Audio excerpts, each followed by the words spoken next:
Previously on Late Night Art Attack.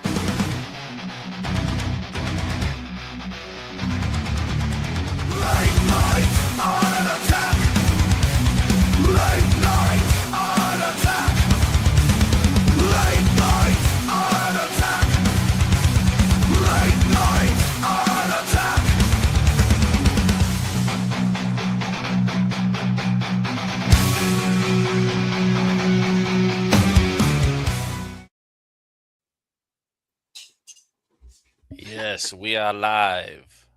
What's up? What's up? What is up? Oh man, look at this. I got a new camera for Christmas and it's terrible. Look how dark I am. What's up, everyone? Welcome to 2026, the first episode of Late Night Art Attack with me, Jerome Hinds, and Raul Misue. Okay, Raul, have you recovered from the New Year celebrations yet? Yeah, so plenty of food, plenty of eating, and good times. That's the way I like it. 1 second. Now I'm just adding my. Now, remember the last couple of weeks, I've been using a camera, right? But I think we've got less artists today. So I'm trying to get away with sharing screen. Well, let's see how it turns out. It's definitely easier with a camera. Sure. But definitely it's easy. Right. So, look how organized Raul is. It's got the Thunder Zone logo at the side. That's the edited. Just in case you're wondering, if you're watching the stream, everyone, today we have a special guest, Mr. Dan Sen from Thunder Zone. Today he's launched a Kickstarter with 5 new titles, and he'll be joining us in about half an hour to give us a lowdown on the campaign. And Raul and I, we're drawing characters from Thunder Zone, and miraculously, we've both chosen to draw a character named Weirdo. We're weird. There was no consultation. We just both decided to do it. It's random. It was just random. Now, the thing is this. I have a book with Thunder Zone for the launch. My Supercross is at issue number 5. And that's part of the campaign. And if you buy all 5 issues, you also get a free How to Draw Characters from the Thunder Zone, which was produced by yours truly. And in my time of drawing with Thunder Zone, I've never had to draw Weirdo. So we're going to put him in. So I'm going to draw him today for the first time, as is Raul. So that already looks like he has zombies running after him. It's amazing how you do complete images in every episode. I try. Late Night Art Attack. I try, sir. It's a lot of the live pressure. You know, you want to get it done. So that's what's happening to me. I'm doing a lot of live streams. And right. Going forth with it, with the magic. I've always just taken the drawing over to the next episode if I didn't finish. But I do like the way how you do that. I might do that with this one. I might add some color to it after it. Oh, you're going to color it? Try to keep it going. Try to keep the Thunder Zone spirit going. Oh, nice. You know, I'm going to try to set my camera so we can see both canvases at once.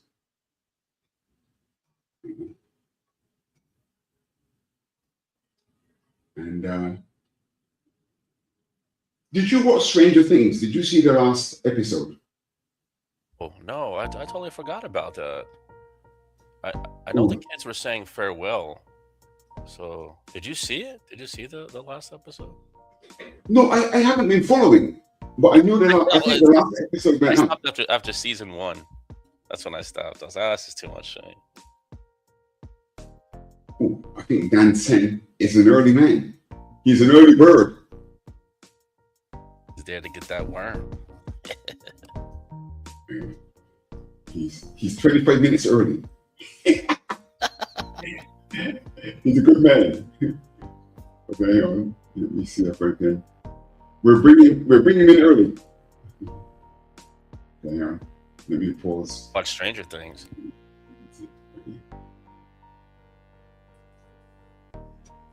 Here he is. 1 second. Hello, Dan. Yes. Yeah. What? You're 20 minutes early. You're a very keen young man. Yeah, I wasn't sure because we had said at one point, one time, and then we were coming on earlier. I didn't know which one. So I said, I'll be Okay. backstage. If they don't Okay. need me, if they need me.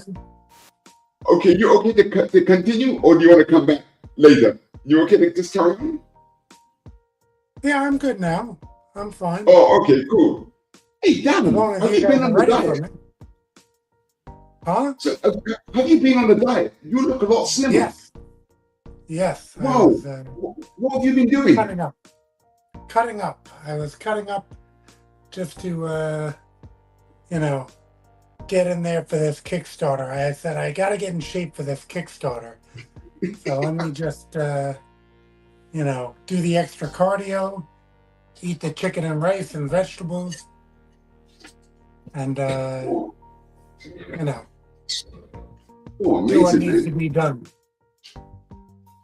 Well, I'm on a keto diet at the moment, and Okay. yeah, man. Living in Singapore is not a good idea if you like food. Okay. Sorry, I'm going to try and set my camera up here so I don't have to share a screen. Hang on. I should have done this before, but let's have a look. So the Kickstarter, it's pretty good. A pretty good start, right? By the looks of things. Yeah. I sent a message compared to our last one. Thunder Zone Strikes Back. This is like Thunder Zone Returns. We're kind of borrowing things from great movies like Empire Strikes Back and Batman Returns. We're doing better than that one. We're at probably like the 2-week mark of that campaign as of right now. Right, excellent. Okay, give me a second, right? I'm just going to set my mic up here. Not my mic, my camera. Then we're going to get to looking at the campaign. I've got to switch off my virtual background, but you cannot see what's going on in visual effects. Virtual background. Nope. I don't want the virtual background. I'm glad you off. have a diversity in regards to the characters. I like that. I gravitated to a weirdo because I'm kind of weird. Oh. Yes, he's Dan, we're both drawing. We're both drawing weirdo. Coincidence. Oh, great. As you said, there's a lot of diversity, and he represents the Purple Americans. That are, Purple Americans. they're very unrepresented Purple Americans. That, he had number one, and that did pretty good. So, we're looking to keep it rolling with number 2. Eduardo Viena is doing the art. He's a Brazilian artist. And we had Paria Pillai doing the colors. And I did the letters. Right. So, What's the deal with the yo-yo? He's got like this yo-yo. Like, who did somebody gave it to him? Is that from his childhood? I couldn't figure out. Like, how does he use it as like a weapon? yeah, he that is a like a Duncan yo-yo. Maybe not from his childhood, maybe from my childhood, but he that does have like a strong twine that that he does use it in combat situations. He had his first appearance in Pink Puma and Red Rooster #1, because he does travel through dimensions. That was actually in Argo Comics. He was visiting the Argo Comics universe, and he did use that yo-yo in combat there. I should really probably put that as a add-on, actually, his first appearance. So maybe I Yeah, ought it to was a do that. disconnect because you say Thunder Zone, and then when I looked online, you're right. It's Argo, and I thought it was all like the Thunder Zone. I didn't know there was Argo. Is Argo part Yeah. of that as well? Yeah, Argo Comics was my original line, where it was just all my creations.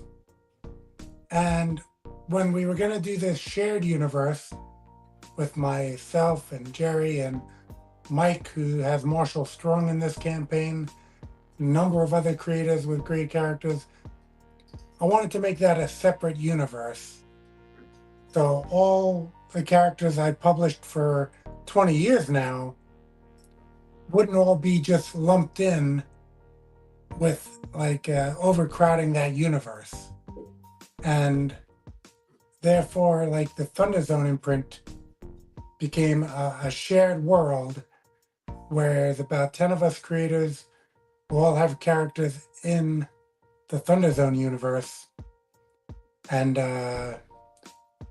again, completely separate from the Argo Comics universe, which is just the books that I've put out. Now, I do have books in Thunder Zone, but again, those are characters existing on a different planet, different Earth. Okay, cool. I tell you what, I'm going to try to share a screen and show the campaign to all the viewers out there, and hopefully they will get on board. But of course, before we do that, okay, anyone, we've got a few people watching at the moment. Nice one, nice one. We're going to run the trailer for the Kickstarter, and then we'll take a look at the campaign as it is on Kickstarter. So let's watch the trailer and then get up close with the different titles, etc. So here's the Thunder Zone Kickstarter trailer.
Thunder Zone Comics returns.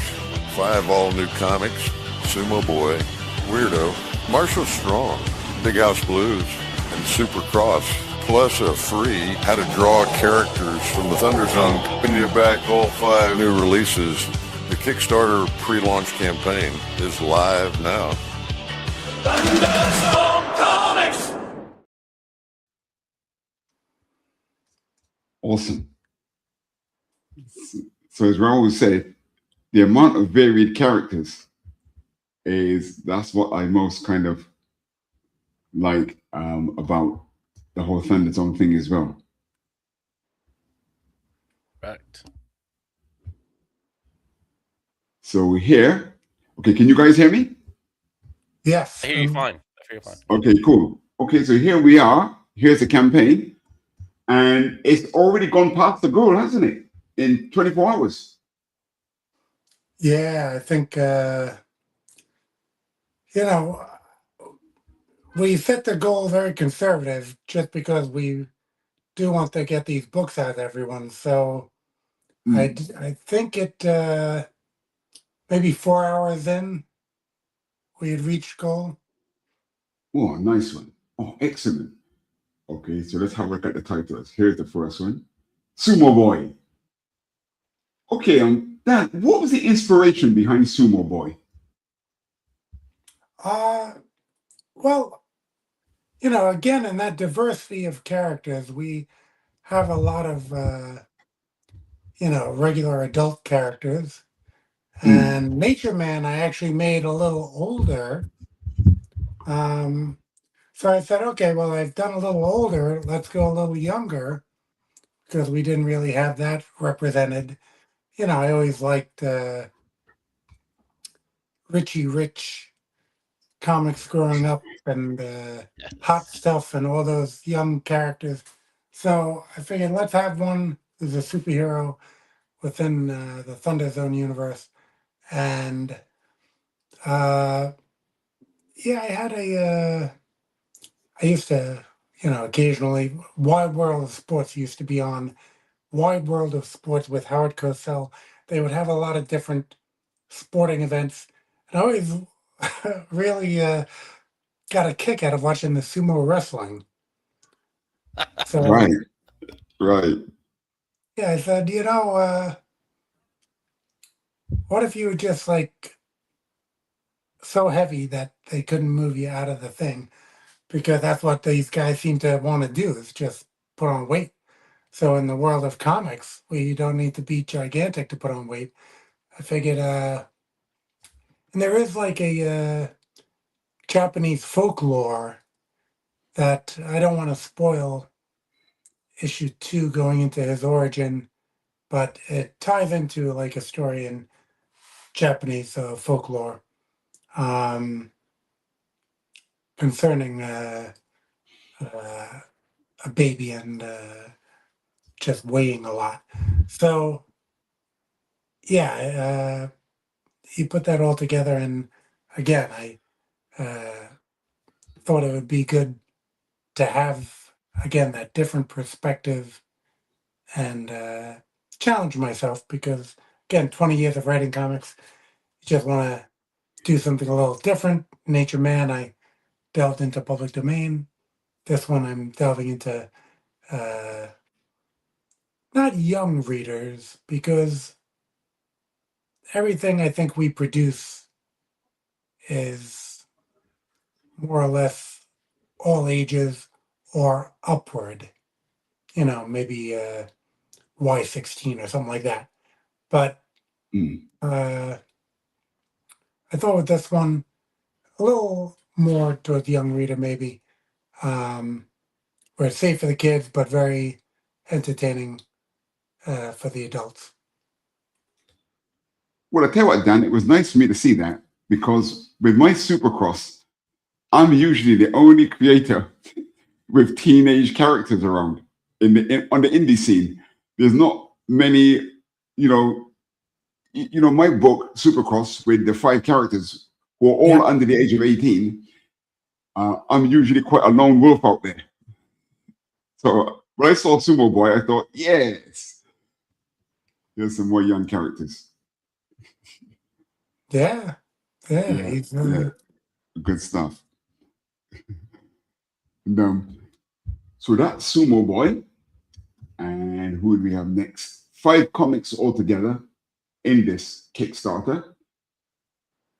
Oh, sorry, who did the main cover? Who did cover 1? Who penciled this? okay. That was Raphael Langelis, who did a Oh, number he of drew the pages inside in as the well. book. He did the inside as well, Yeah. but at one point he had gotten too busy, and his friend Alexandre Coelho took over, who actually drew Dragon Manx, which was another Oh, book yeah. we put out from Yeah. Sergio Waddell Willis. Yeah. Yep. Dragon So Links. yeah, he took over the art chores, and Bruno Costa colored the whole thing. Uh, so yeah, Raphael Angelis drew almost half of it, then Alexandre Coelho did the rest. Nice. Okay, good. So then cover 2. Yeah, we have a Who did painted cover 2? cover from Alexandre Nascimento. So he's another Brazilian artist. Did a number of did an issue of Argo 5 for me in Argo Comics, and yeah, I love his work. Thought it'd be great to have a painted cover. So he did up that one. Was it him that did the pop culture cover for Big House Blues a couple of years back? He didn't do the painted cover for Big Ass Blues. You had a kind of a pop culture cover. Well, the one that was painted, right? Yeah. And we did a whole bunch of logos on that. I think, yeah, no, that wasn't him. But he did do painted covers on other books for me, but not Big Ass Blues. I know that painted cover you're talking about, Right. but that was another artist. Nice one. Yeah, don't see many of them. Is that painted? Did he tell you? Is that traditional or is that still digital? I believe it's watercolor. He usually does his paintings in. Yeah, it looks authentic. And when I say authentic, Yes. I mean traditional, not digital. Yeah, traditional in watercolor. Wow. Yeah, and he's leaving some of the aforementioned sumo wrestlers devastated in his wake in that one. Yeah, very cool. Nice illustration there. And here's some of the interior pages. Yes, and those are Good. by Raphael and Hellis. So we got. Is that some? I don't want to give away any teasers, but I mean this is on the Kickstarter. But we got some school bullies there. Oh yeah, Me alone. yeah. There's nothing better than a school plenty bully. of TV in my Flashbacks. time. I mean, I went to school at one point, but you also draw from watching TV shows all these years and Malcolm in the Middle and Young Sheldon or whatever, and schools always have bullies, right? Mm-hmm. Oh, I see. guys- He weighs 1 ton. Yes, that's yeah. Kid What weighs an 1 interesting ton. concept. Sumo boy? Sumo Okay. boy weighs a ton. Yeah. Whoa! I tell you what. I didn't know that. I'm going to read the synopsis. Okay, here's the synopsis. What is life like when you're a 1 ton kid and a strict mother? Things are not easy for any child, but with increased density, life can seem particularly heavy. Meet Hiro Tokunawa, aka Sumo Boy. Oh, that sounds interesting. I can't wait to read this. Wow. Nice. Uh-oh, a girl interest. See, Good stuff. there he's Son using kid's doing it. sumo training and his leg muscles to not break the chair, but his concentration gets broken by looking at the pretty girl.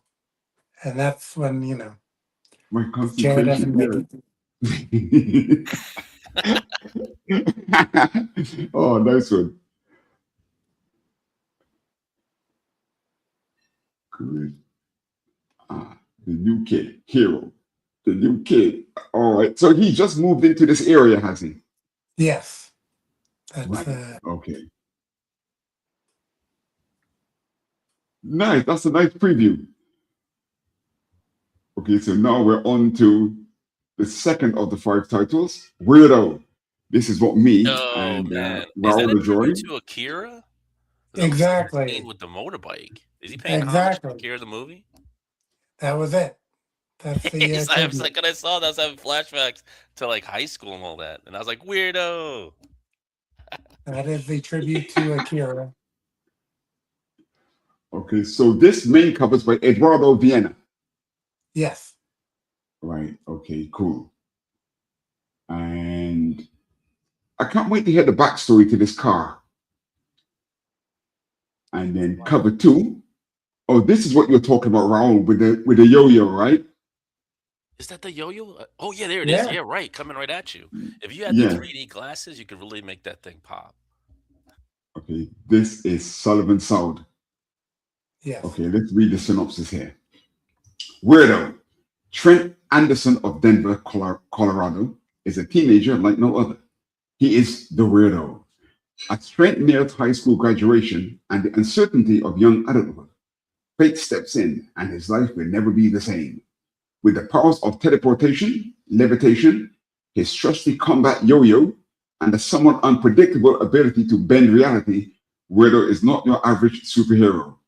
In this issue, the Sultan of Silliness returns on a high-speed adventure with an exclusive new foe. All right. Okay, do we ever find out, is he human? He was human, yeah. He started out human. And Okay, are we going to find out? issue 1 had the origin. Oh, okay. Oh, yes, it did. Of course it did. That's right. Yes. How can I possibly forget that? You already read it. Car, there's the car. Let's get a good shot of that. Sumo Boy and Weirdo were both serialized in Antarctic Press's Exciting Comics. So this is collecting those in the full issues as I originally had, because people had a very hard time finding those issues. Yes. And I didn't get the whole series out in those issues either. So there was like some unresolved cliffhangers in there. And I have Weirdo 1 and 2 all completed. Each one is a full story. Sumo Boy 1 to 4 is completed. I have that. It's a full story. So anything that started in Exciting Comics for Antarctic Press, it will be finished within Thunder Zone. Nice. Oh, yeah. I like the scene. In fact, when I was doing that trailer, Dan, right? You see this scene here? I would really have better animated this, but it would have been too long. With the policeman and all that. Oh, yeah, sure. Yeah, I like the storytelling here. I think the artist did a really, really good job. Yeah, Eduardo, I mean, he's the one drawing Thunder Guard. We have a steady working relation with Eduardo. And he drew Owl and Angelfish, another book we put out through Indie Planet. We have, as you know, some titles that go to Indie Planet, some titles that go to Kickstarter. And, you know, people could follow one or the other or both, but we don't really cross those. Kickstarter books are on Kickstarter, Indie Planet books are on Indie Planet. Yeah. Nice one. Nice one indeed. Okay, we keep going down. Yeah, the interior pages are good. No, Marshall Strong. Okay, this is a strong character. Number 3. I do like this. Yeah, I can quite easily see this as a motion picture. Yeah, go on. We have been going in order. So, like, whenever we're doing these Kickstarters, if a number 1 is out, that'll be first, a number 2, a number 3, you know, 4 and 5. So that's the order I have. And I figured for everyone to keep it straight in their head. So that was number 1, Sumo Boy, number 2 of Weirdo.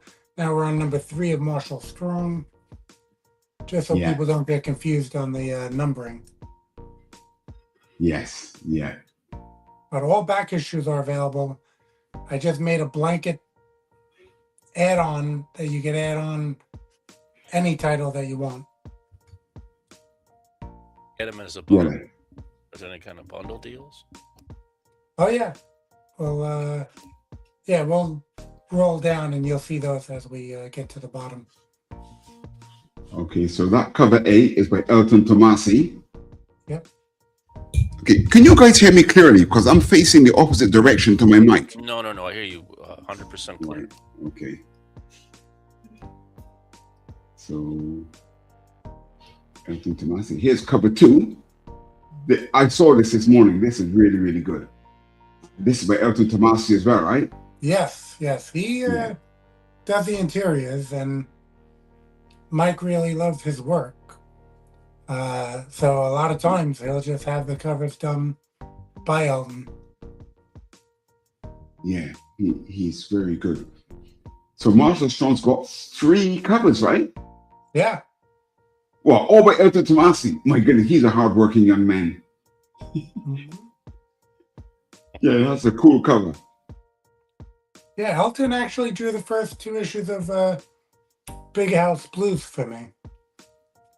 So, Right, yes, of course. Yeah. and an issue of Argo 5. So he's he is a hard worker. Yeah. Interiors are nice. Very good. Yeah, we got Alan Faria on colors for those. Yeah. No, okay, here's the synopsis. Okay, I'm going to read this synopsis. Marshall Strong.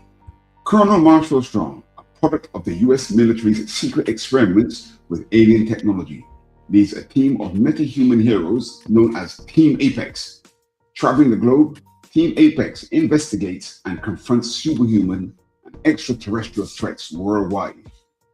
Since his fateful battle with the secret Shogun, Marshall Strong has laid dormant, entombed in a sealed chamber of alien design.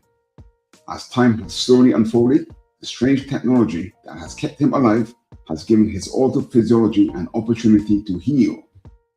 Apex scientists now do their best to save him, as Colonel Strong fights his own silent inner battle, unaware that his fellow mega heroes are about to fall victim to a coordinated attack from both without and within that could spell the end for Team Apex. Well, I can already see the movie. Nice.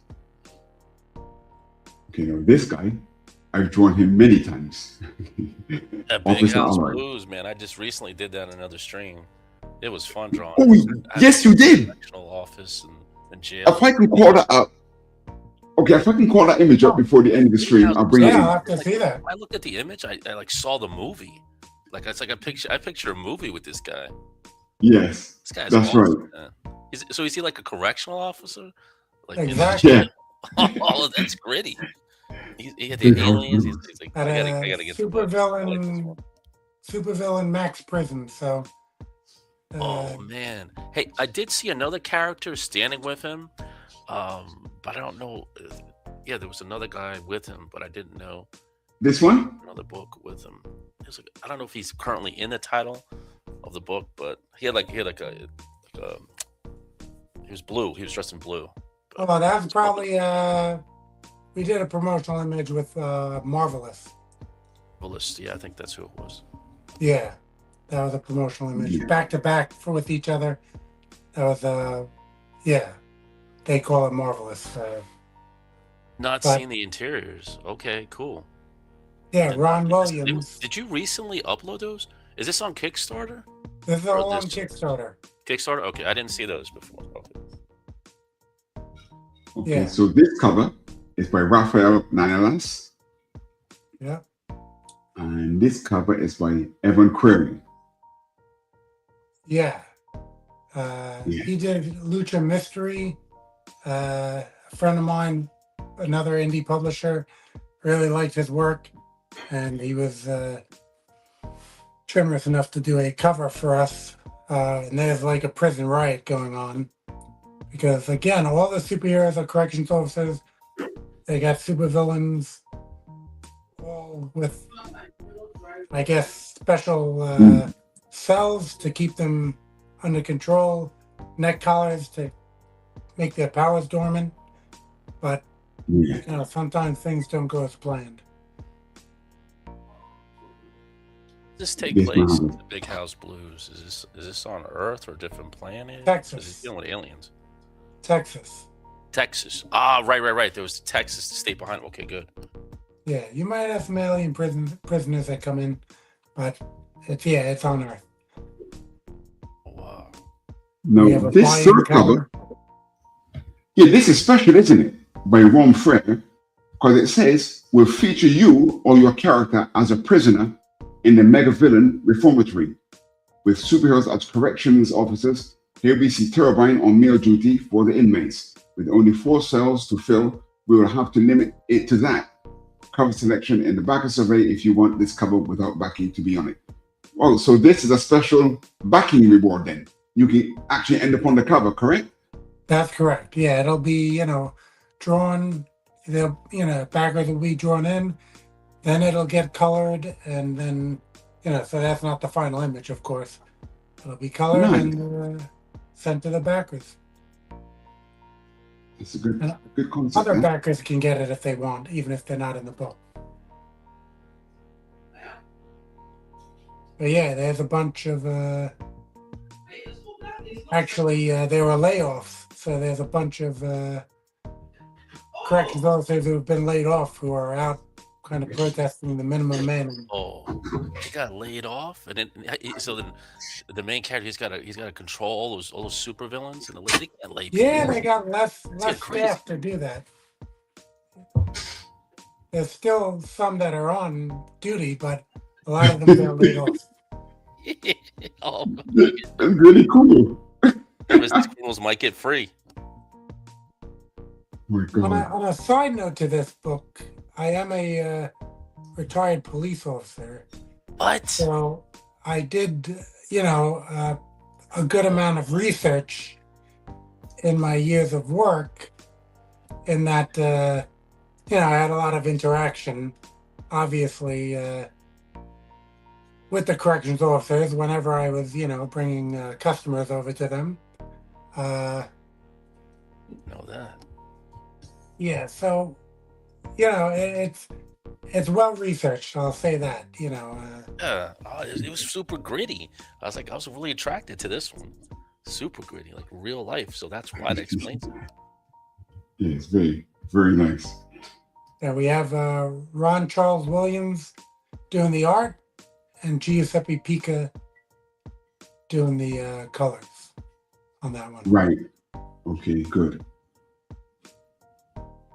Yeah, this is very realistic. Nice. Yeah, good storytelling, this. Okay, I'm going to read the synopsis. Big House Blues. Gatesville, Texas. The mega villain reformatory. It is here, in this domicile of concrete and twisted steel, that we find some of the deadliest mega villains humanity has to offer. Stripped of their unnatural abilities, along with their freedom, due to the power-dampening collars bound upon their necks. The quote, "Stone walls do not a prison make, nor iron bars a cage," never rang more true, thanks to the innovative polarized bars that keep each cell's occupant in place. Within this prison, nicknamed the Devil's Den, the mega-powered correction officers are all that stand between a nervous public and some of the greatest evils the world has ever seen. Among those officers is Lee Coleman, otherwise known as Officer Alloy, chief guard in this deadly high-security mega-villain prison. In this issue, things heat up in the Texas mega-villain reformatory. Budget cuts, layoffs, and the unsolved slaying of an inmate has the Devil's Den coming to a boiling point. The stunning conclusion of this tale of superhero corrections officers in a supervillain supermax prison. Awesome. Nice one. I like I that still page. want to know who died. Was this like one cover? What? Well, the main character is sitting there crying in front of the. Yeah, that was in issue 1. They had a death in the one of the inmates. Yes. Oh, God. Seen him that. If you broken. scroll back up though, let me see where it is. There it is. Good crying. Go back down a little. So, Not down. Yep.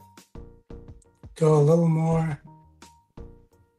See that An inmate did die. they are in Texas, and the reporter is interviewing one of the public. And I think that guy looks like he might be the type of guy to say, "That boy ain't right." The guy can from either the hill confirm or over the hill deny. show. I can neither confirm nor deny that guy. That Works- drew me in. That is works smart. That drew me in. He's making a guest appearance. He may work with propane and propane accessories.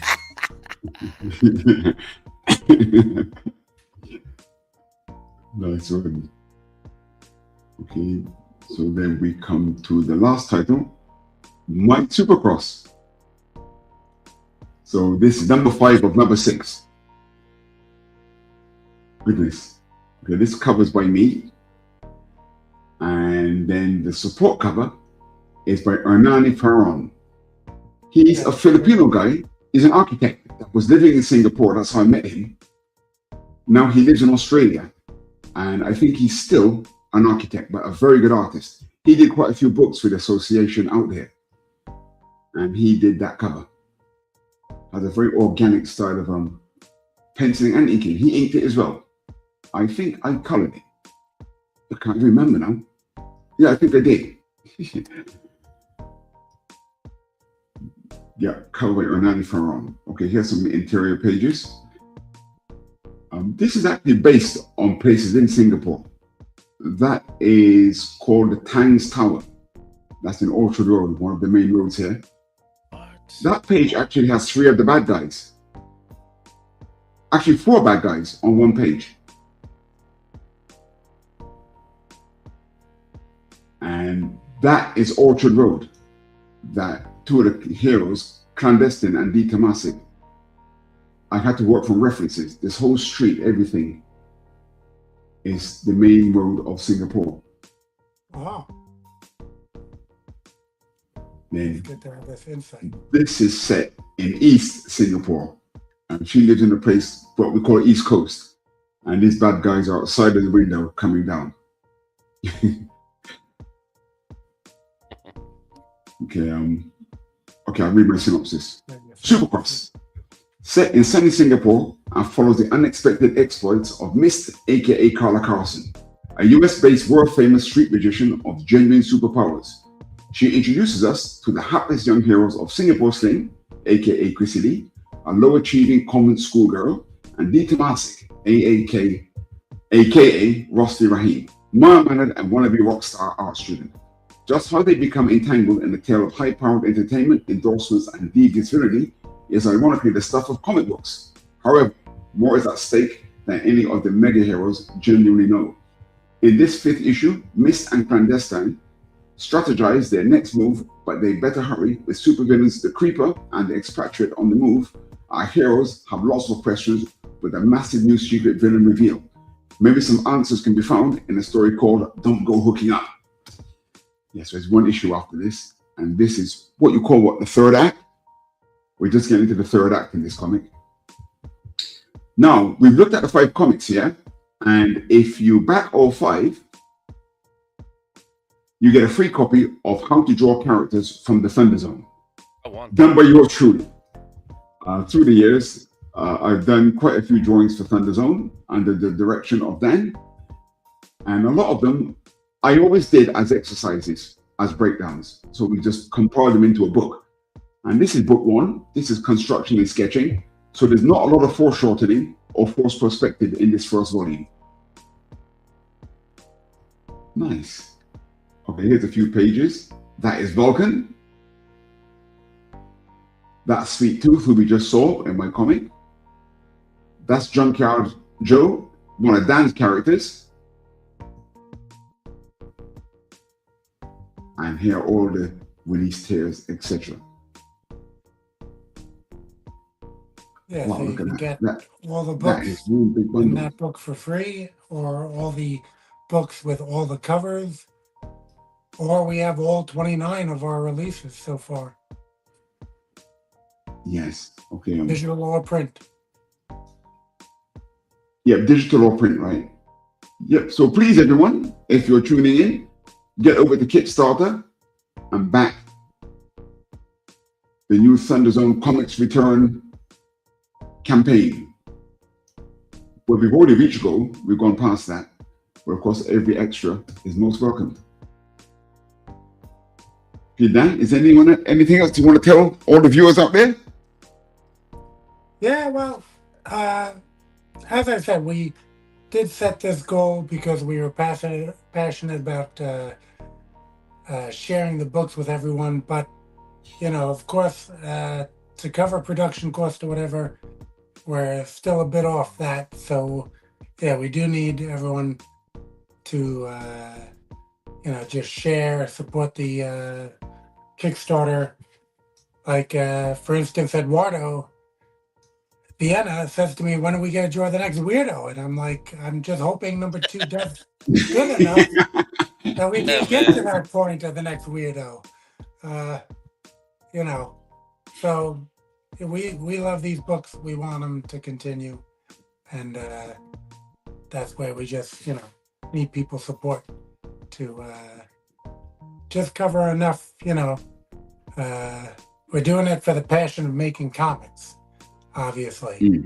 So, and we believe in ourselves, which is why we've completed these books. No one's going to be really risking their money on a Kickstarter like this because we've completed them. We invested in them because we believe in them. And, we ask people afterwards to invest in them. And, I think through our conversation here today, people can see we're bringing something different to the table. That's why we go worldwide, and we have, yourself and Ezekiel producing books out of Singapore, Nigel out of Ireland. Oh, Ireland? I didn't know that. Yeah. What book is Nigel associated with? The Squad. Squad, okay. Yeah. Yeah. He's got a few titles, right? But the Squad is the biggest with Thunderzone, right? Yeah. He had Celtic Clan, she produced with his own punt press, and then the Squad with Thunderzone. We actually, me and him did a crossover with Argo Comics and Punt Press, where we had my Impact International versus his Globalist. So we did that one. But we also had Defenders of Europe from Italian creators. So, yes. Yeah, Fabrizio De Faritis. He is a very good artist. Oh yeah, no doubt about it. He's, that book, I think, it's one of the best looking books in the line. It's really well done. Yeah, the standard of art in that book is off the scale. I'm interested to see this other Big Ass Blues art that you had. Oh yeah. You got it, Jerry. I thought I sent it to you. Yep. Let me take a quick look. On my weirdo going in. Yeah. I got weirdo fighting like a whole bunch of zombies. Because I read something about that. The zombie land. I was like, I like that. I like that art stuff. That was issue 1. Oh, it looks really cool. I gotta get it. I didn't know that. Hold on. Let me go to let me see if I can get this image. And that's a great Raul is angle. very on the wire. Whoops.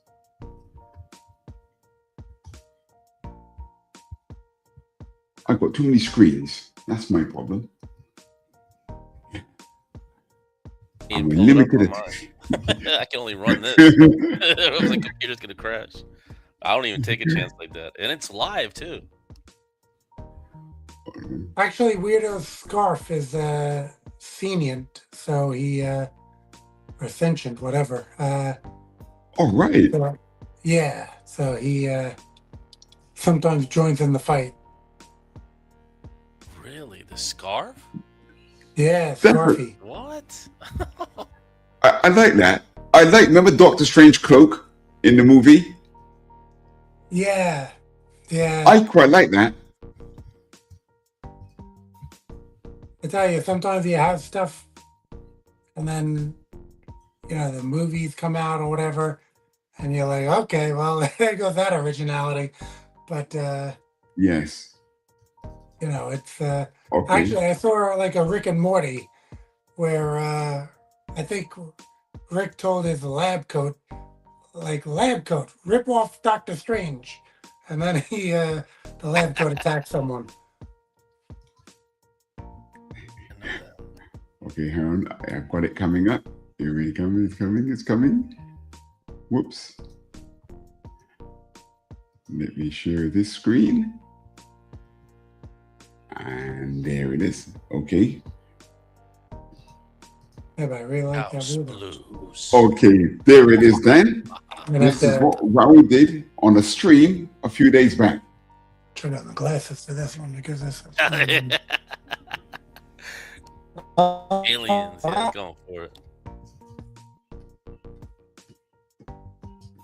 You love to make Yeah, aliens no, and that's very zombies cool. pursue Dan's characters. Big House Blues. Badass, man. I like Big House Blues. Badass guy. That's like the aliens are coming in, maybe because they have their king or something, or one of their fellow soldiers as a prisoner. So maybe they're breaking into the Right into the breaking jail. into the jail Oh, wow. to get one of their own. I may have a second storyline just out of this cover. Yeah. You're right, because I wasn't coming up with anything. I was just drawing it, sketching it out, and it organically came into like play. You're right. Yeah, no, it's really So Really Victor's well in the done. house. What's up, Victor? Thanks for tuning in. I love drawing. really well done. So Nice. Yeah, Well done, that's a Raul. good story. I'll have to do some more. Raul is a one drawing a stream master. It's a lot of pressure when you're on the live streams. Try to. No, if I can't finish, I just carry on at the next stream. I'm gonna continue with the weirdo though. Add color to it. Okay. Try and get his scarf Let happening. me see this one here.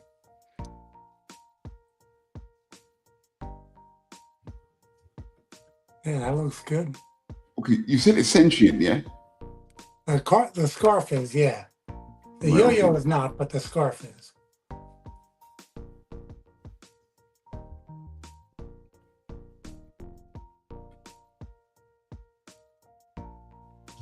He can move through dimensions, but he doesn't really just teleport around like Nightcrawler or something. Kind of more like opening a portal and going somewhere else. But occasionally he can open up a portal and maybe to Lowe's or Home Depot or something and grab a chainsaw, something like that. So that almost takes you into that like Looney Tunes element where they're just He can pulling create stuff. things like animated. I don't know. He can make stuff appear. I think. Yeah, so he's doing it a little more, less magically from just out from behind his back like Bugs Bunny would or something. He's, pulling it from another location or another dimension. But when you have access to, millions of dimensions, maybe you could pull out some weird stuff if you need it. What I was hearing about the dimensions, since you mentioned it, Dan. So with the AI, they're saying that all the computers and the AI software, they opened up another dimension and brought something back into this dimension. Wow, okay. So Weirdo's got dealing with another dimension because of the AI. If you want to put that in the story, so how the AI is animated, does everything for you. So I think that's something that they brought in from the other dimension. It's pretending to be programmed. Mm. Another story for Weirdo to be dealing with his other dimensions. That could be an article in the Weekly World News. And, yeah, when you talked about younger characters before, we had, and I think earlier than that, when I first came on, you guys were talking about Stranger Things. So, there's Yeah. a show that dealt with some younger characters. And that just came to an end. Did you watch the last episode? Yeah. Right. It was a couple of nights ago, right? Was it just last night or was it? I don't know. Last night, right. So is that going to carry on or is that the end of the whole thing? There's supposed to be a spin-off show, but that is the end of that.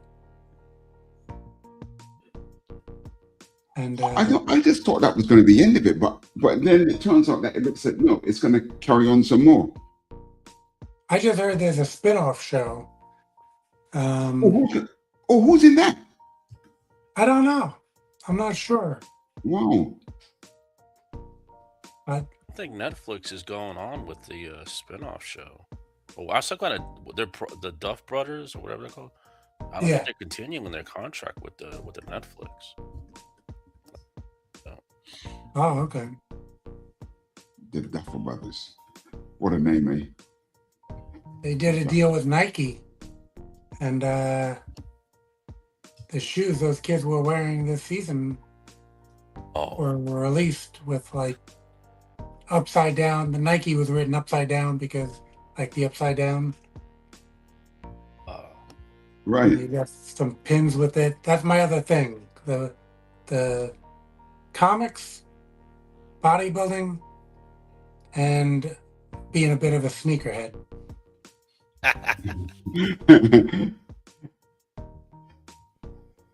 So, Dan, did I hear you say you retired? You're no longer a cop. Yeah, no, that's true. I Oh, am right. a full-time comic book publisher. Jeez. Living the dream. Living the dream. Living the dream or living the nightmare. Take a choice. One of those.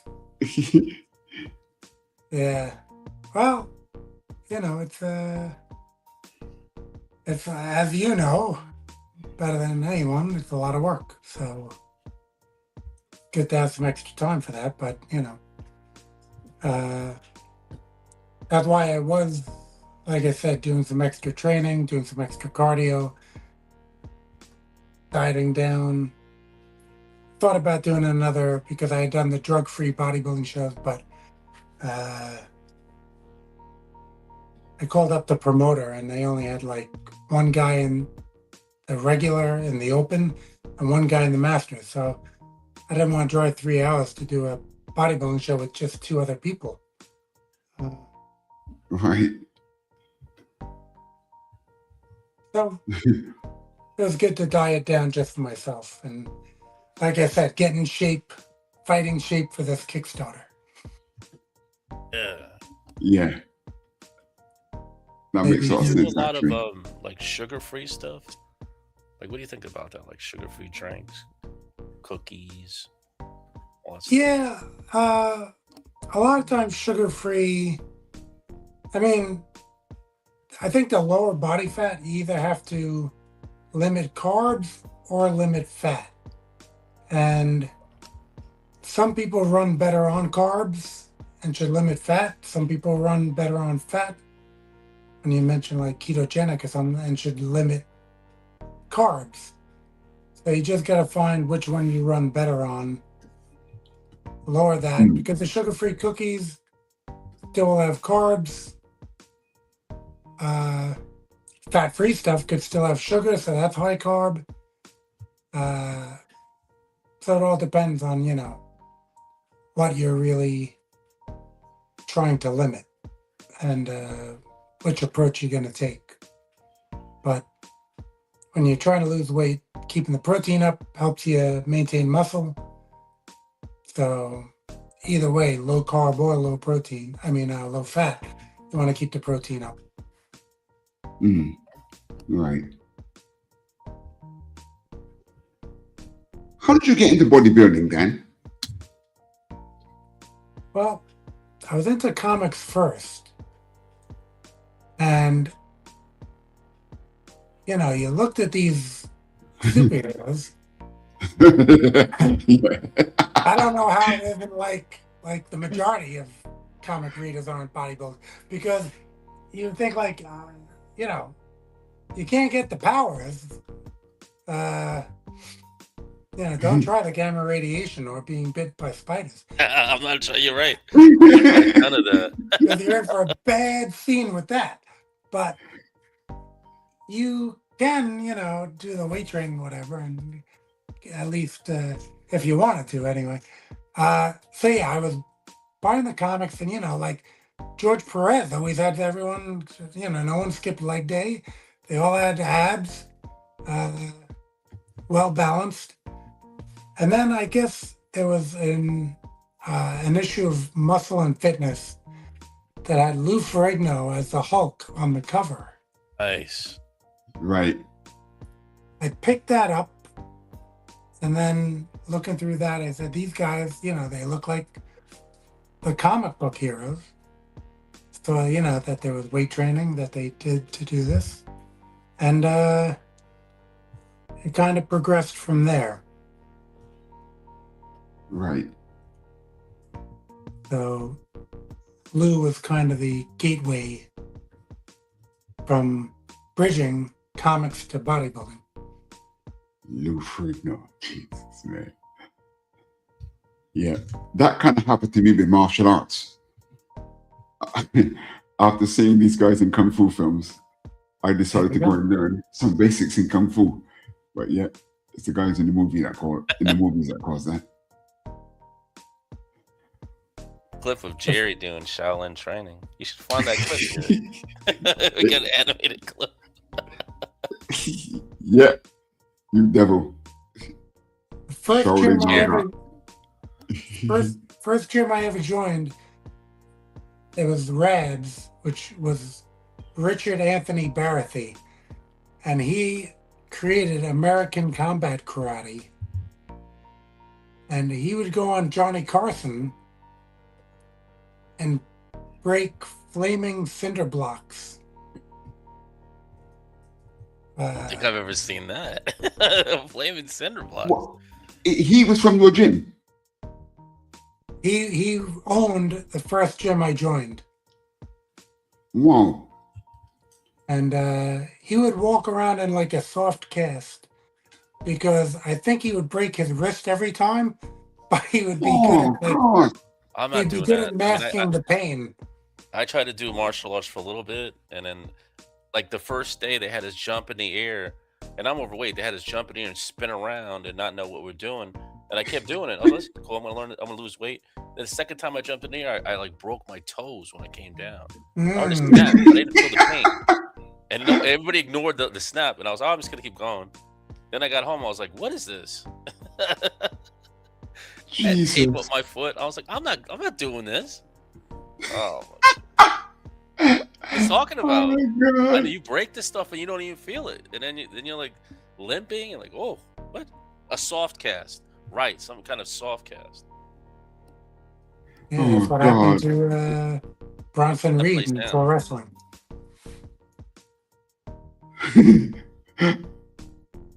That's a nasty part of, like, I did some karate and I actually, way younger, I did boxing, and Jesus. yeah, this guy Arthur McCanty, he refereed the Ali fights and he ran this boxing program in my town. So I did that for a bit, but you know what? The weights don't hit back. That's true. Want to end up like Ali or Rocky? Hey, yo, Adrian. Absolutely. To the head too many times. Oh man. Yeah. Well, the as a police officer, they had us also in the academy do judo, but I didn't see a lot of use for it. Like, So is that judo is like grappling? Like judo, the UFC, they had UFC stuff? They had us buy the karate gis. I was like the last class that they did this with, because after that they did away with that. But yeah, it's more like grabbing and using momentum against each other and kind of choke like them out with the gis, throws and stuff. Yeah, blows to choke people out. I'm like, whoa. They didn't have us do that, but they had us do this judo, and again, I had done the boxing already. I was a high school wrestling champion. I had the Kenpo karate. So I mean, the judo was like last on the list, because I don't want to like really grab someone and try to swing them when I have this gun belt on and a weapon that they can try to grab. Right. Oh. Yeah. So to me, in that respect, the judo didn't make sense. But not everyone had an extensive fighting background, so maybe it did serve some people to learn this judo in the academy. You have a taser? Yeah, only later on. That's what I was trying to understand. Later on. Later on, at first they didn't have tasers. Then they brought it out, and they were giving it to every new person who came on. And then, we would have to go to the gun range to qualify each year. So they were supposed to give me a taser, and they were out. And I was like, okay, because that was just one other thing to keep track of and make sure it's charged and all this. I was kind of happy that I didn't have it, but they eventually got them in. So I had it towards the end of the career. They can keep them at a distance, or I don't know. They some kind of net, like you shoot something at them. It's like a net or something that goes on electricity or something. It's like a wire with a little attachment. But the pepper spray is about the same level in use of force. Right. And I've seen a lot of guys who are going berserk who got squirted with that in the face and they dropped to their knees. Whoa. Right. Oh, that's good to know that. I did not know that. Oh. Yeah, so like I said, I never had to use a taser, and I probably would have felt more comfortable using the pepper spray as far as, going to court and explaining why I had to do it. So, yeah, that was,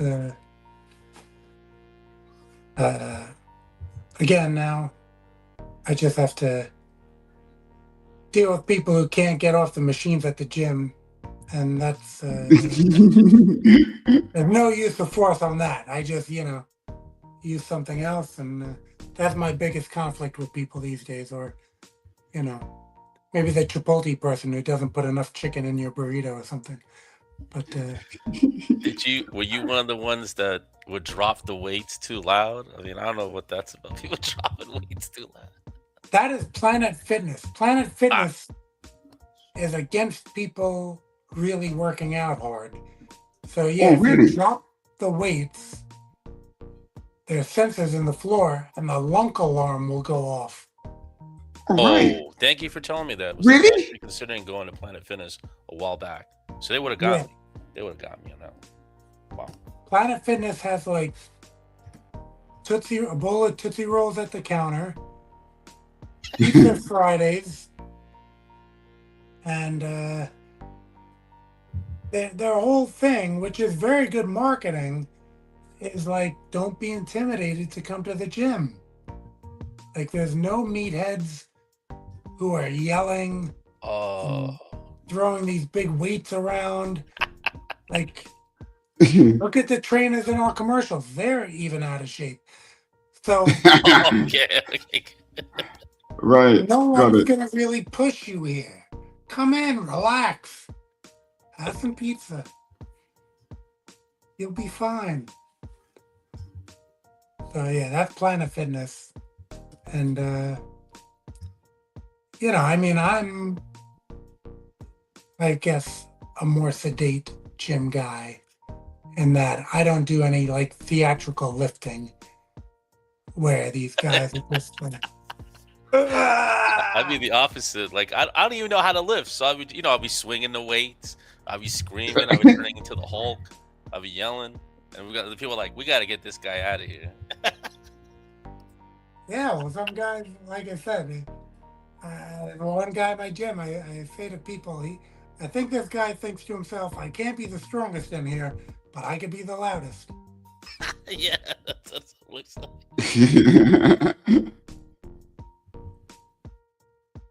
But you can't drop stuff because we all got to use it. You abuse the machinery.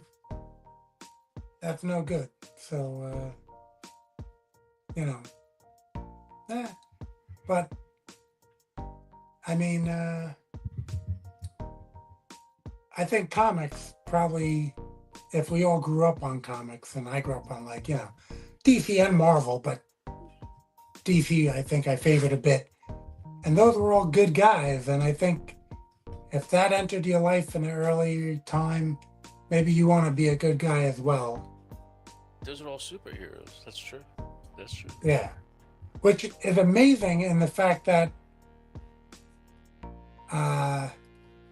let's say you have a comic book artist, which you guys are, and you order a commission, and then they disappear with your money. And they had all these samples of Spider-Man and Superman and Batman. And you're like, your sample should all be like Lex Luthor and Joker. Yeah, exactly. Because you favor the supervillain. You are being the supervillain here. I had this guy who was a Superman dealer who I ordered a statue on eBay. And he got kicked off eBay and took everyone's money. And he was notorious for this. What? And I finally ran into him at a convention. Oh, he was man. like managing. It was either like Margot Kidder or Noam Neill. Margot Kidder wasn't she in Superman? Yeah, I'm talking Lois Lane, Margot Kidder Yeah. was. Wow. Okay. And Noam Neill was Lois Lane on TV. Okay. So I think it was Margot Kidder. And you know, he has a Superman earring, a Superman necklace. He has his name badge flipped over so no one sees his name because he knows a lot of people had a problem with him. Jeez. I had already settled up with him because he got hired by someone, this Superman dealership. And I said, I hope you know the guy you hired is a crook. And that guy sent me a Superman statue. And he said, he'll settle up with me. I'll make good for him. Like a Superman statue where he has an eagle on his arm. It was the equivalent price of what I had ordered from that guy. Oh. So even when I saw him at the convention, I didn't really have anything to like go after him for. But I just let him know that, yeah, you know, I had ordered Superman stuff from you before, and your boss at, you know, Superman Museum or whatever it was had to make good for you. Up. So- Settled up on what he owed. Oh. But again, he's wearing all this Superman stuff. He should be decked out in Luthor stuff. And Luther. He should have a Luthor earring and a Luthor t-shirt. People, at least you're evil. But yeah, that's the side you're on. You stole the money. Go try to sink California into the ocean. Sell some Arizona beachside property. Let's see. Name a little town, Otisburg. Some references for our older Superman fans that are out there watching. So is Superman public domain? I think the original Action Comics #1 Superman is coming up for public domain. Wow. People are chomping at the bit to put out their Superman. I mean, Popeye has gotten a little play with that. Mickey Mouse, Steamboat Willie version has gotten a little play with that. But I think Superman will be a lot more attractive for the comic fans to latch onto. Well, that's hard to believe, man. Jeez. Yeah, Winnie the Pooh also, but it had to be like the novel version, not the Disney version, because it had to look like the version that went into public domain. Same with Mickey, Right. same with Popeye. Couldn't use the modern versions and just say, oh, well, he's public domain. You had to use the original version that, you know, just turned over. what I was trying to figure out. Like the design, it's got to be the original when I turned it over. Yeah, you got to have those ballet slippers and the funky looking gold shield on the S. Let's see. I had an action figure, but they're all like this is like very unorganized because I still haven't unpacked everything.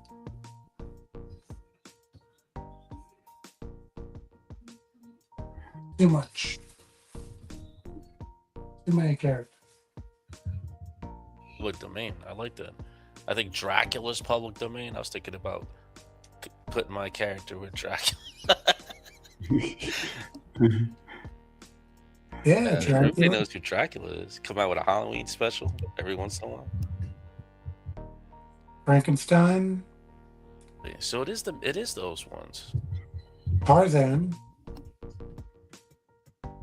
But you can't, I guess, someone could like trademark Tarzan as a title. So even though you can use Tarzan, you can't have the book entitled Tarzan, which I think Dynamite actually put out a Jungle Lord or something because they couldn't use Right. Tarzan as the title.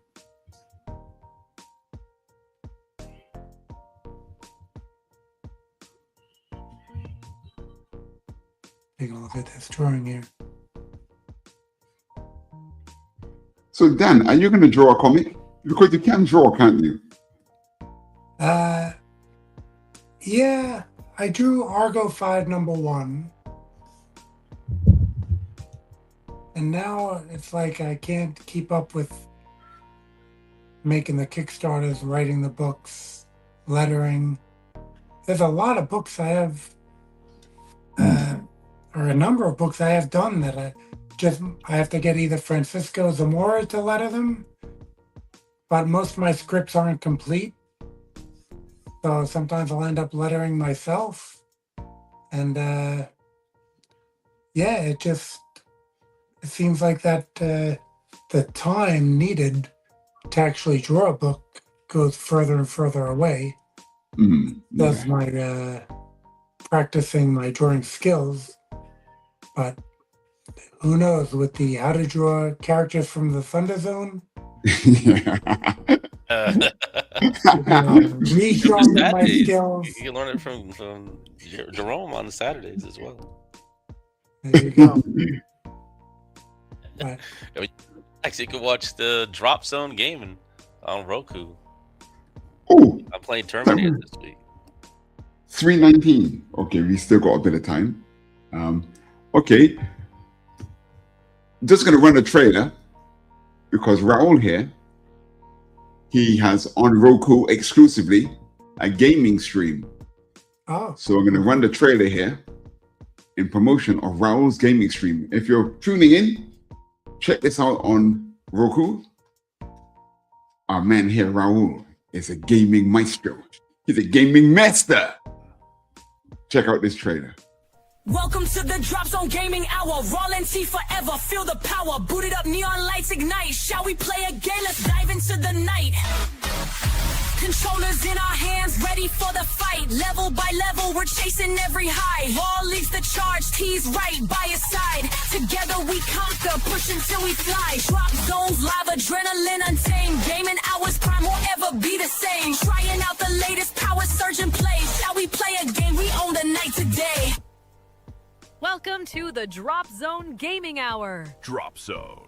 I'm so excited. Drop Zone Gaming Hour. Roku. He is the best of the best. Wow, he is truly great on the grand and almighty Roku. That's great. The Grand Almighty Roku. And I like this one as well. Some more Raul. More of me. Alright, let's do it, let's rock. Roku bitches, this is only on the Roku exclusively, and it's either the Madness or Roku. Have you downloaded the Madness Roku app yet? Why not? You can be watching this. Go ahead and do that. It's Roku Roku Rover and the madness. Think about it. And now this week we're going to review Terminator Judgment Day. It's you versus the machines. Let's go ahead and do this. We got Arnold Schwarzenegger, Fitzpatrick, Furlong. It's the battle of the humans versus the machines. Are you up for the challenge? Download the Roku app and find out. Hurry up. Thanks, Arnold. Make sure, get your Roku, bitches. Get your Roku and keep on downloading. We got Furlong and we're talking about Judgment Day too.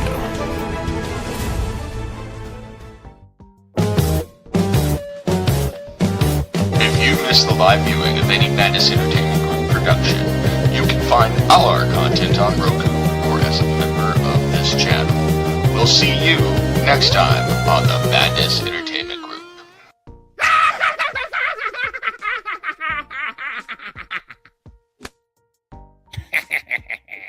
That's some good stuff, man. new That's some good Madden stuff. Dave. I don't know if that gaming is as advanced as my Sega Genesis. Good though, Jerry. I sent you the other one where it's more advanced, like 3D. You should have put that one up there. Yeah, it's like old classics. I got the old We ran out of time. modern games too. Talking to a guy who was around for Atari Pong.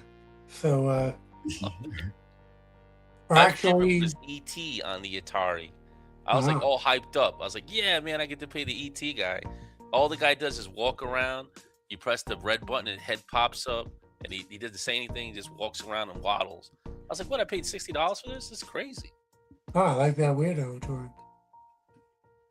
Yeah, I was playing arcade. I was pumping the quarters in the Galaxia there. Yeah. Playing, It's that great. was my You game. can play the games now.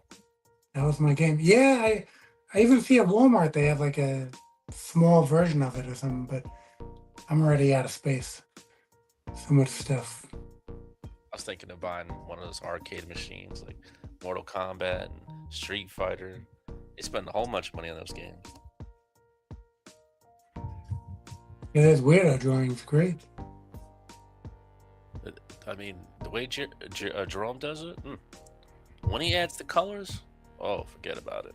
He, on stream, he did a Santa Claus versus Lady Death. It was like, it was so professional. I mean, I started crying because I felt bad because he wasn't getting paid to do it. And he was, drawing it, inking it, and then coloring it. And it came out so professional. I was like, that's why sometimes I restrict myself to just inks, because that's yeah. I couldn't believe I've it. seen some people do like an auction at the end of the live stream, but this hour of night, that'd be a little, and you're doing digital, so that kind of makes it tougher. But I've seen people who do that. They have a draw stream, and then at the end, they just take an auction in the comments. But Interesting. That's very interesting. Right. yeah, I don't know, what time is it for you, Raul? I'm in Florida. It's 2:24 where I'm at. Yeah, I'm in Florida as well, What? I didn't know that. but I'm in the Panhandle. Panhandle? I don't know. I'm not too familiar with that is. Where is that? That's not Miami, right? Northern. Northern Oh, you only are in the upward Panhandle. Okay, that's true. So we're in the central time zone, actually. Oh, Central. An Right. hour earlier I'm Eastern. than Yeah. the rest of Florida. Yeah. Because I was originally in New York. So, Yeah, me too. I came down here. How about my family and stuff? There, my sister was having a kid, and so we moved down to help. Oh, so you're both originally New Yorkers? Yeah, yeah. My God. Where were you at in New York, Dan? Long Island. Look, get out of here, Long Island. Yeah, man. I was at Huntington Station, Cold Spring Harbor, Levittown. What is it, Riverhead? Is that at the end of the island? It's something I used to drive off to. Yeah, Montauk is the end, but Riverhead is further Montauk. out. Yeah, it's been a long time. Is that where you were from? The North Shore? Or? I'm from Long Island. Yeah, Long Island, Huntington. Oh, those areas you were talking about? I used to go to a comic store in Huntington, No. Collector's Kingdom. Yes. Yo, my boy Mike. Do you remember Mike? Mike Bradley, The yeah. owner. I mean, Yeah. he did pass away though. That's sad. Yeah, he had us, But I was me there. and That's my my friend youth. Johnny there for some book signings for my Argo comics. What? Yeah. He used to bring in people all the time. Right. You walk in, it's kind of tight because the books are on the left side.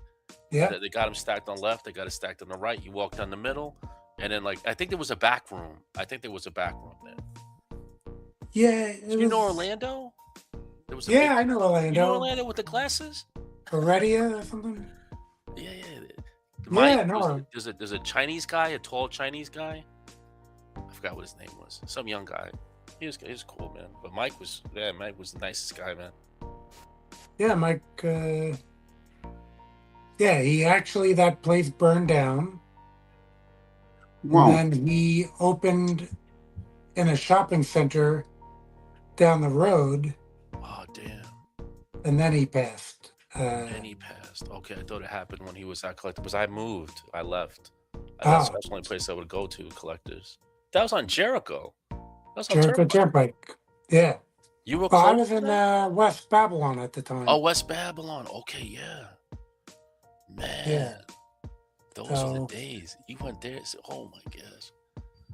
Oh, Yeah, no, I was a weekly customer for years over there. Yeah, it's great. They put the books aside for you to get the catalog, and then you just come in and pick it up and then paying the amount.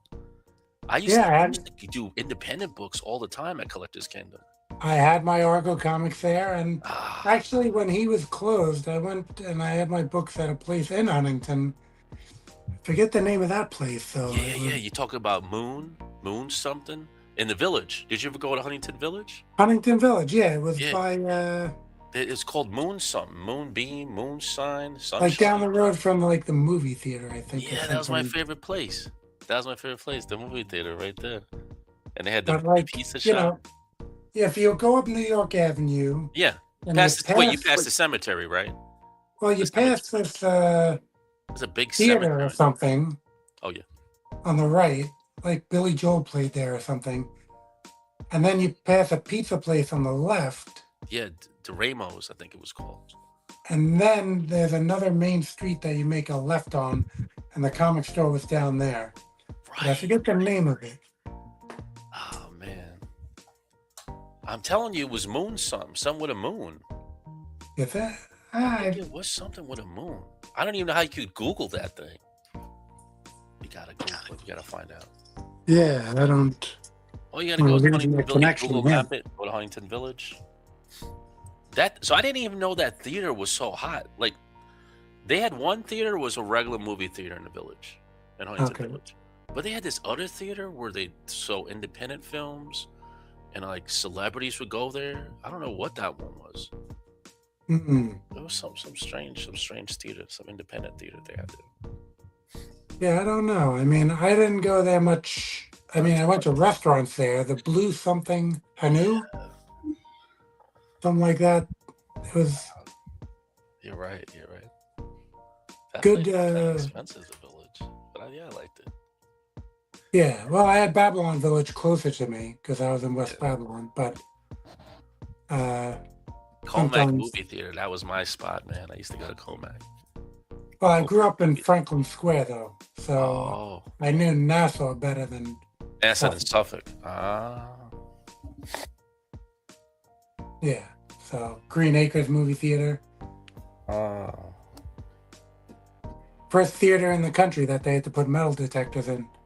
People were shooting at the screen. What? Yeah. So how many times did you go to Amityville? The Amityville Horror. Amityville. I was in West Babylon, so Amityville and Copiague were right there. No. Oh no. Lindenhurst, that was all right there. Parents would all out there sometimes to check out the Amityville Horror House. I was like, this is for real. Later on, I stayed in shock. I'm like in shock. Oh, Amityville Horror House. What? Actually, there's a great comic store a little further east, Fourth World Comics. 4-4. Fourth World, yeah. That was, I think it was past Smithtown, like right around there. That was, I first went to a comic store in Franklin Square, that was special edition. Then I went to a comic store in Baldwin, which was the Incredible Pulp. That is a serious collector. I don't know. I think the books would come out on Wednesday. I remember something like that. When I went to Collectors Kingdom, it was always Wednesdays, the new books.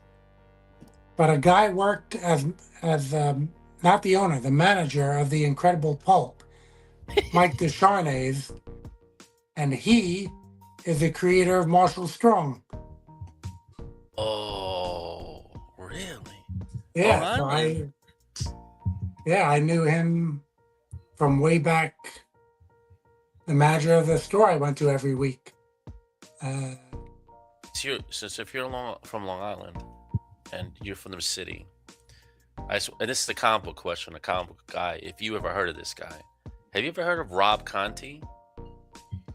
I Mitch know the Waxman, Plasma Baby. Never heard of him? No, I know Rob Conte. You know him? I know the name. I'm trying to think. What books did he put out? He was trying to put out books. He put out Plasma Baby with Mitch Waxman. He got a Joe Linzer cover on it. He used to be in the city all the time. I have to know the name. Yeah, Rob Conti. Look him up. He used to do a lot of big things. Was he at those like Big Apple cons? I think so. He was always trying to make it. I don't even know if he made it, but I don't know. I don't know if he cut good deals with people or didn't cut good deals. I don't know. Rob Conti. I know the name. Man. Yeah, a friend of mine who did the signings with me at Collectors Kingdom, Johnny Belante, he went to School of Visual Arts and High School of Art and Design. High School of Art and Design was in Brooklyn, I think. School of Visual Arts in Manhattan. So he studied under like Joe Orlando, Will Eisner, Gene Colan.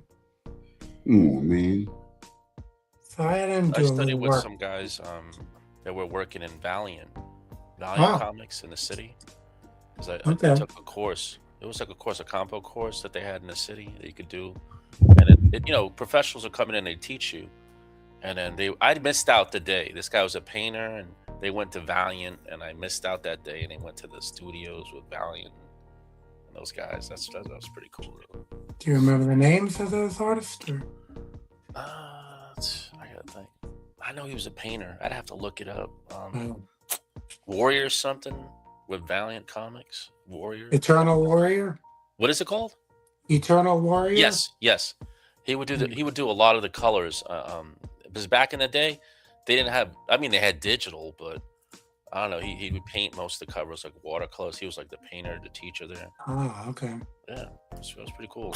I missed out my chance to go out. They took the whole class out there and everything. And I was really into Bob Layton. I was really into his style. So Bob Layton, Jesus. Yeah. Back in the day, I was into the Iron Man, so a little bit of flow to it. Jim Shooter and them. But oh man, those conventions are crazy in New York. I always loved his Hercules series. Bob Layton. For Bob Layton? Yeah. I don't think I've seen that. I was stuck in the Iron Man loop. I gotta look that up. Yeah, it takes place in the future. So, because Hercules is immortal, a lot of the other heroes are gone, but he's around with Machine Man, I think, with him. Bob Layton drew 2 miniseries with Hercules. Can't believe Jim Shooter passed away. That's crazy. I saw him at a convention out in Orlando recently. So that's kind of weird, man. At MegaCon. I'm glad I was able to see him. Yeah, I had tables at New York Comic Con for years. Did? And I would see him there. But I didn't really talk to him much.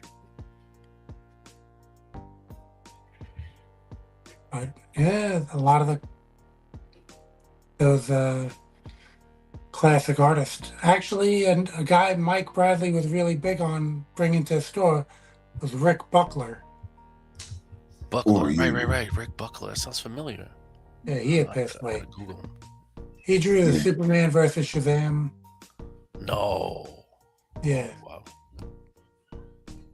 I was just saying on the chat group the other day that Rich Buckler is one of the most underestimated artists from my era. Yeah, I could.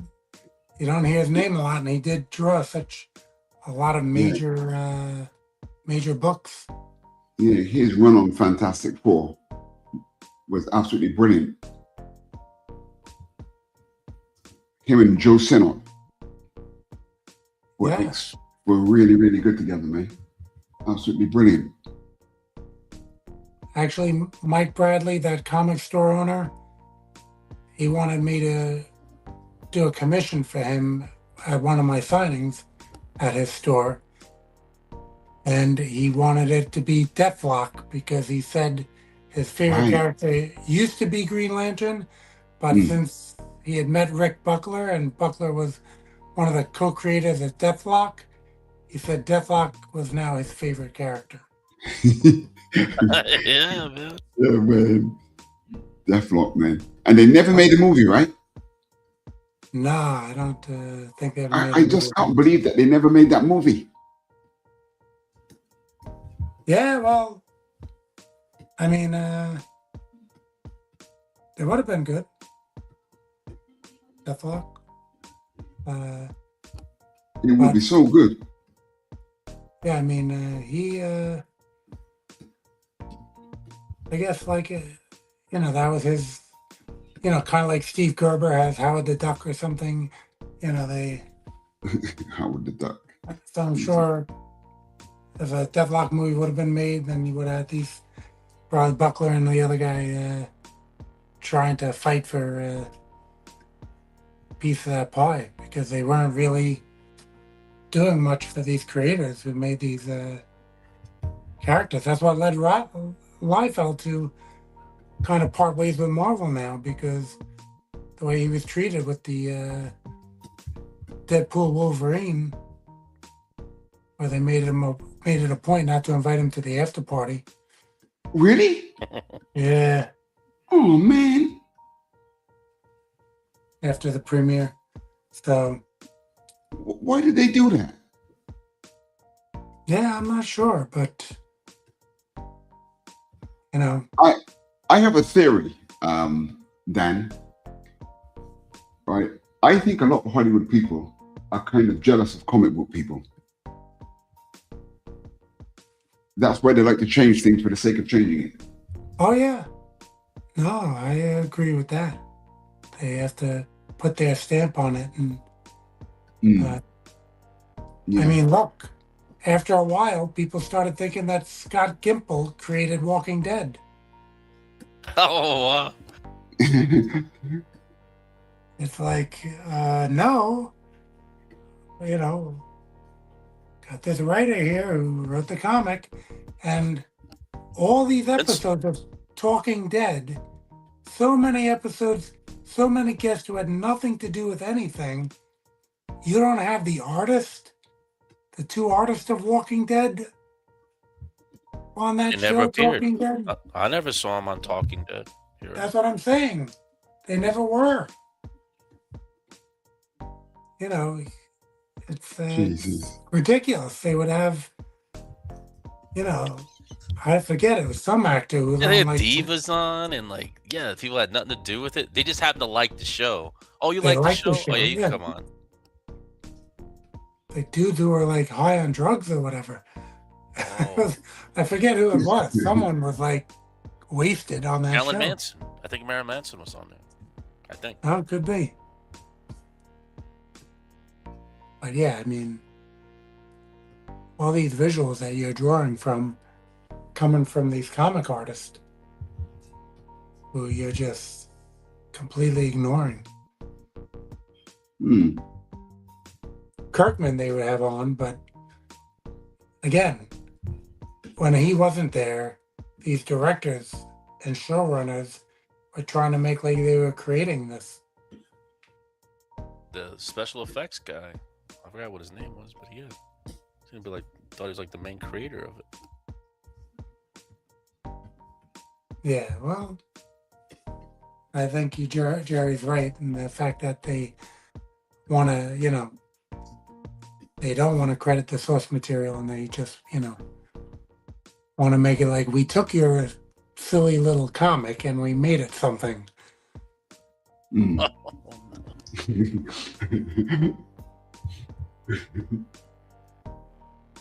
But yeah, that's how they get the big bucks, I guess.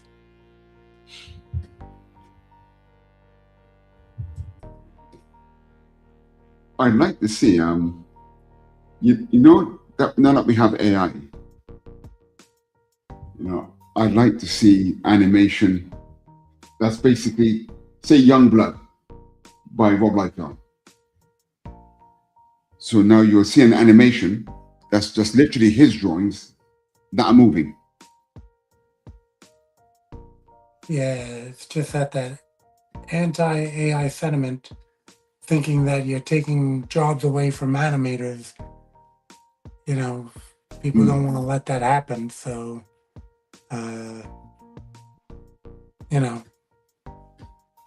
I guess it is what it is.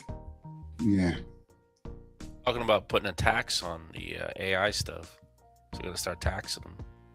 Well, so long as the tax goes to the people who created the source material. If it just goes to the government, then what good is that?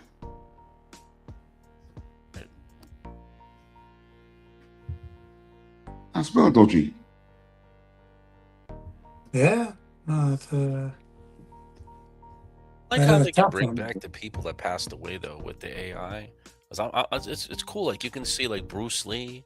I've seen a lot of Bruce Lee movies, like AI stuff, and it's great to see him. Great to see him back. Definitely. I like that. That's some things that are good about it, the AI stuff. Yeah, even if you sent the money to his estate, like. Oh, I see. To his kids, whatever it is, his offspring. You pay the royalties as if he was still alive. I don't see a problem with it at all. Unless his family objects. If they think it's morbid, then I don't think it's such a nice thing to do. Going on with Robin Williams, his daughter Zelda Williams doesn't want to see any more AI stuff about his father or her father. Oh, yeah, that's understandable as well. Yeah. Well, yeah, I mean, the heirs, you may have grandkids who don't have that connection to their grandfather or their great-grandfather, and they may reverse that and sign off on something after, let's say, the daughter passes away. You never know. That's true. That's true. Yeah. Which you would want their wishes to be ultimately fulfilled, but the money makes them funny, as people say. Where, what's cool is that we can see, nobody's done it yet, but I can see like James Dean, like AI, see him in like other scenes and movies. That's kind of cool, man. Yeah. I can't wait for that to happen. I just shared on my Facebook wall someone had put together a live action. It's all photos, so it wasn't but it's AI generated. It wasn't a movie. Live action Super Friends. Oh, right, the cartoon. Yeah. Right. Nice. And I had the Wonder Twins and Wendy, Marvin, Wonder Dog. And I just it's AI. I mean, just some pictures. It's not taking work out from anyone, but I mean, it does have Christopher Reeve. It does have Linda Carter as Wonder Woman. So Adam West as Batman. I doubt the people who made these images got permission from all these people to do this. So, but I mean, people are making fan art of actors in sci-fi roles for years. This is just, I guess, another step beyond a lifelike version of it. But yeah, who knows if at some point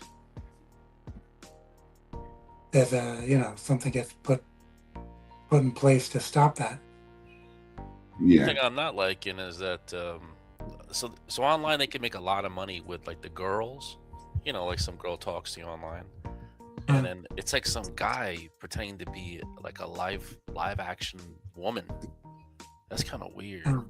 Through an AI voice modulator or something. Yeah, no, it's voice modulator movements, and it's a guy and he records himself live, and then the girl moves the way he does. So I don't know. Yeah. I don't like this text, AI, video, phone chat stuff. I don't like any of it. Back in the day, it was just phones. Sounds like I'm not liking it. Like if you're texting somebody, you don't know if it's them now. They're sending you like some kind of response or something. You think it's like the AI generated everything. Again, I don't like it, but I like going to the movie theaters. I don't like that the movies are at home now. I like going to the movies.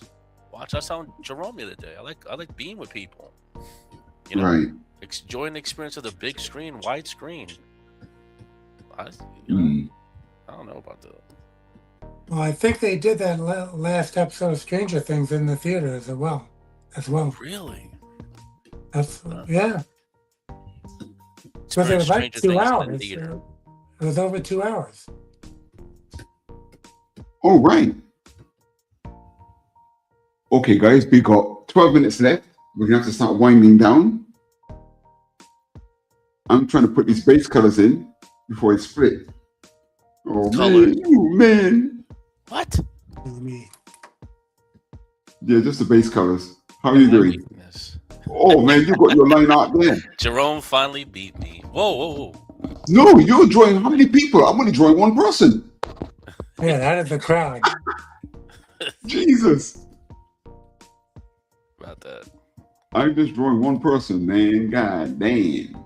You finally did it, buddy. You took me down.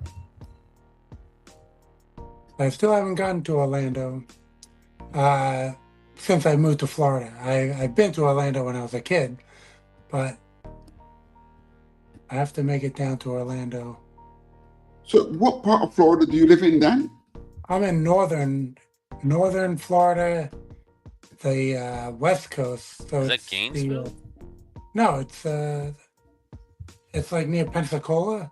Oh, okay. That's yeah. I'm not too familiar with the map, but so it's upward. Okay. Upward, like almost middle, towards man. Alabama Like and near everything. Tampa. Some in the middle. Above Tampa, yeah. So Above it. Oh, okay. No Miami Yeah. for you. this is as north, almost as north as you get, and almost as west as you get. Oh. Because there's Pensacola, and then there's Alabama, I guess. Close to Alabama? Yeah, this is the Gulf Shore. Oh, interesting. So near Panama City is up here. Destin. But yeah, I got to make it to Orlando.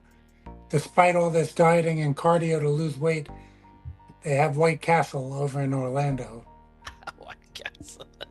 which I can't get over here. Oh, you can't? No White Castle, and no Shake Shack for the girlfriend. She likes Shake Shack. Yeah, Shake Shack. I thought it was Steak and Shake. No, they have that here, but Shake Shack is a different brand. So she likes. I like White Castle. She likes Shake Shack. They got both of those in Orlando. Okay, we've got 10 minutes. We've got trailers to run. And second, there's a few comments here. Let's make sure we're not missing anything. Let's see. Oh yeah, I don't see the comments. So Let's have a look. Best viewers on Streambo. Okay. I always see that text. I'm never quite sure what it means. What's this? Favorite Martian Manhunter comic moments? JLA number 200, where Firestorm is fighting Martian Manhunter as drawn by Patrick Broderick. Right. people don't think that I know like the regular big two comics just because I always talk indies. But Yes. Yeah. Hello and thanks from Stacy. Well, that's Stacy. And she asks again, what movie premiere would you like to go to more? Dick Tracy or The Phantom? Are they remaking those? I think The Phantom, man.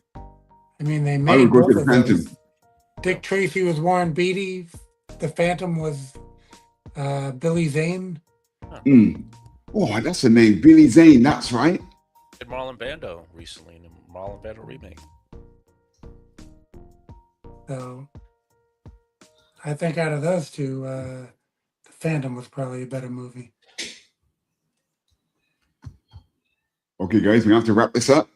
Okay, Dan, so if we reach that stretch goal, I will be putting the notes in to this rendition of Weirdo. Yeah, it's a great drawing. Fantastic. Really excellent. You both did great ones, and that Big Ass Blues was really fantastic. Thank you. I Well, was so Yeah, bored Big of Ass it. Blues, I love man. the character. I didn't stop. I like it. I like it. Yeah, that black with highlights isn't always the easiest thing to do, but you really mastered that. Okay, don't rush this, Raul. Just finish it in your own time, right? And it'd be nice. You got some nice blacks in there, really good. Nice color to it. And Finally beat me, Jerome. Way to go, sir. no, man, that's not beating. You got 101 people on that page. Nah. Colored it up. You colored it up. That's good. God damn. Right. So Quicker. You're getting okay, a lot Dan. quicker. That's great. So thanks for coming on, Dan. I'm going to play that trailer again for everyone to get to the Kickstarter. Yeah, anyone And watching the hopefully- replays, I'm gonna, share the link to this. People watch the replays. And, Yes. we'll have 40-day campaign, so plenty of time for everyone to jump in on it and help support. Sorry, I colored his ear the wrong color. All right, nice one, guys. I'm going to sign off now. Play the trailers. I'm out of here. Thanks for having me on. And Thanks good for coming meeting on, you, Dan. Raul. You did. Thank you for showing. Cheers, Raul. And Sir. my Super Saturdays later, Raul, will you be watching? I always do. Don't forget my drop zone on Roku. Thanks, man. I'd like to see your face in the or your name anyway in the audience. It's always nice. Okay, thanks a lot, Dan. Thanks everyone for tuning in. A few trailers here, and we'll see you back here at the same time next week. Thank you very much. Yes. Welcome to the Drop Zone Gaming Hour. Rollin' T forever, feel the power. Booted up, neon lights ignite. Shall we play a game? Let's dive into the night. Controllers in our hands, ready for the fight. Level by level, we're chasing every high. Wall leads the charge, T's right by your side. Together we conquer, push until we fly. Drop zones, live adrenaline untamed. Gaming hours, crime won't ever be the same. Trying out the latest power surge and play. Shall we play a game? We own the night today. Welcome to the Drop Zone Gaming Hour. Drop Zone. I'm so excited. Drop Zone Gaming Hour. Roku. He is the best of the best. Wow, he is truly great on the grand and almighty Roku.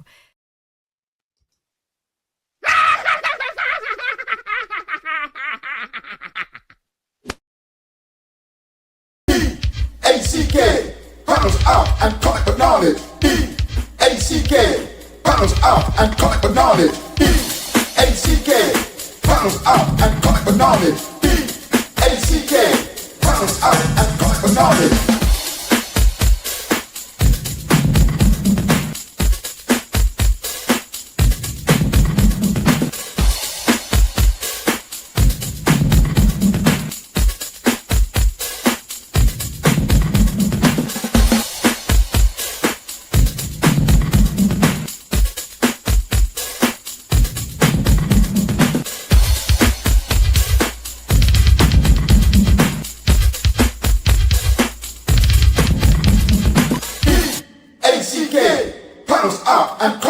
knowledge.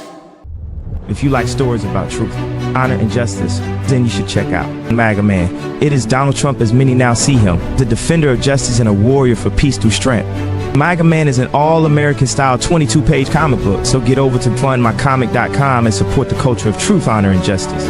With MAGA Man, the most needed hero of all. MAGA Man.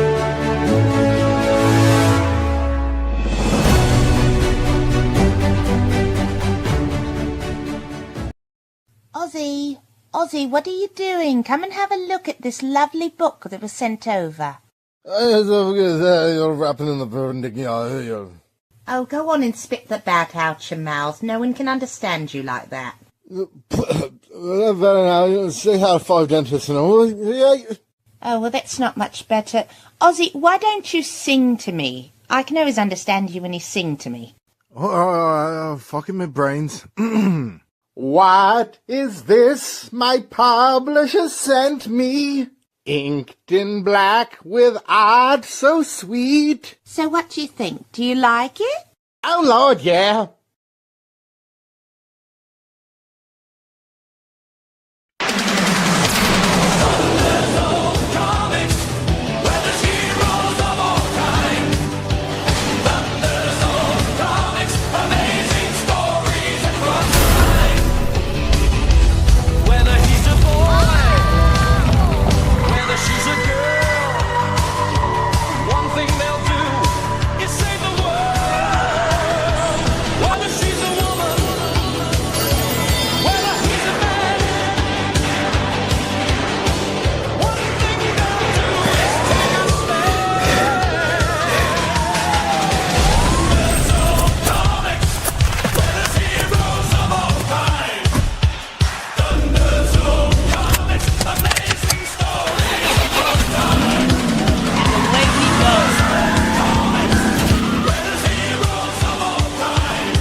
Thunderzone Comics returns. 5 all-new comics, Sumo Boy, Weirdo, Marshall Strong, Big House Blues, and Super Cross, plus a free how to draw characters from the Thunderzone. When you back all 5 new releases, the Kickstarter pre-launch campaign is live now. Thunderzone Comics!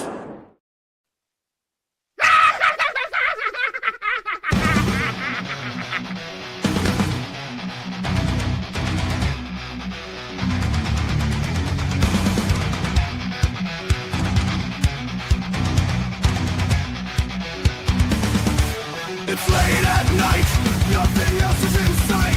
I need something to make things right. Nothing smart, maybe comic book art. Sounds good to me, let's make a start. Late night, on attack. Late night, on attack. Late night, on attack. Late night, on attack.